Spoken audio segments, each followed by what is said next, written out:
There's a beach outside our window. A moon. I registered it was strange that my mother wasn't looking to my father for help like she usually did at home. The first flash of a fight between us, and she'd shoot this helpless, fed-up look at my dad to get him to say something about me not listening to her. It was as if my mother knew that her words had no law.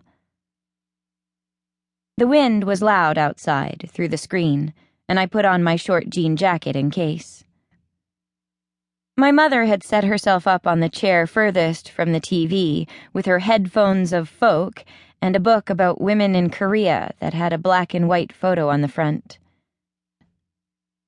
"Whatever, Mum. Enjoy your dismal world. I'm in Key West.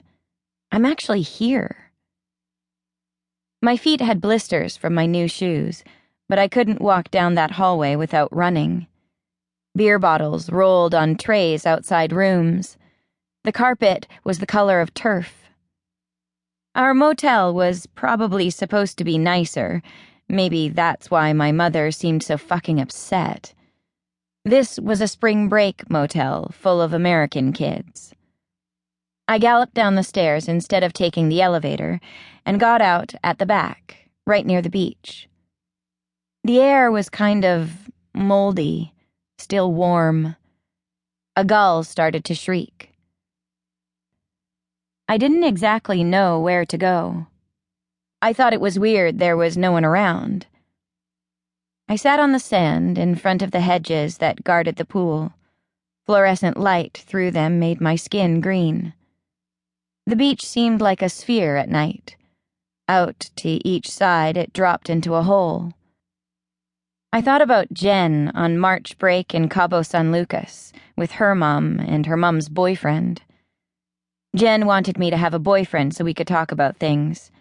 She said that Josh was once begging her to do it with him, literally on his knees, because she was holding him off all week.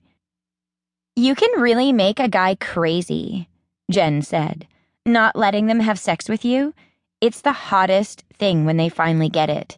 It's primal. I swear. Seriously." I didn't understand how she knew when to do it and when to hold off. The ocean was black. I didn't want to go close to that void. I wanted to read. I was just going to get up and go back to our room when I saw a spark near the water. It was a cigarette being passed back and forth. I inched forward on the sand. Over the waves I heard clicking, like magnets that you keep sticking together. "I can't hold it anymore," a girl said. "Come on," said a guy. He sounded annoyed. Then that clicking sound got louder, and I realized that it was sucking, then slurping. "You can stop," the guy said. "Let's lie down." Then there was no light, and there was no sound. After a few seconds, I heard something else. It was quiet at first, but then it squeaked or meowed. I felt my heart being startled in time to those sounds. Painful, animal crying sounds. It didn't feel good to be there. I crawled back to the hedges, sweating. I knew I had to go back to our room. I didn't want my mother to come looking for me. That night, I had to tell myself a story to trick myself into sleeping. Me, still out on the sand by myself, smoking a spark.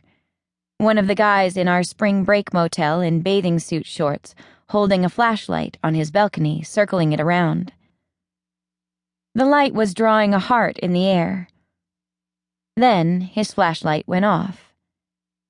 He was coming down to find me. Me there, meowing, slurping, on my hands and my knees. I had pulled up my skirt, put my head on the sand. I could still look behind me, squinting. I could look at the guy without him seeing my face. He was half naked and hairless. He reached into his shorts. There were sparks off his body, flashlight, cigarette.